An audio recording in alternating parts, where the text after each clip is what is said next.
আজকের যে সভা যেখানে আমরা সকলে উপস্থিতি দিয়েছি লক্ষাধিক মানুষ এই এহতেজাজি অবস্থানে অংশ নিয়েছে। এই মহান সভার সভাপতিত্বের জন্য রাজ্য জমিয়ত উলামা হিন্দের স্বনামধন্য সভাপতি জনাব মাওলানা সিদ্দিকুল্লাহ চৌধুরী সাহেবের নাম আমি ঘোষণা করছি।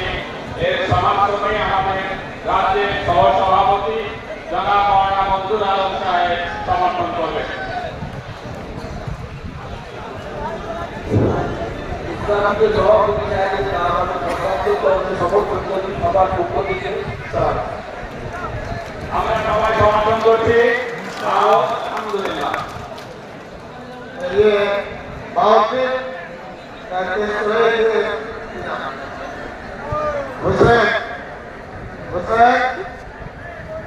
কাগজ কই রেজুলেশনের কাগজ দাও বাংলাদেশ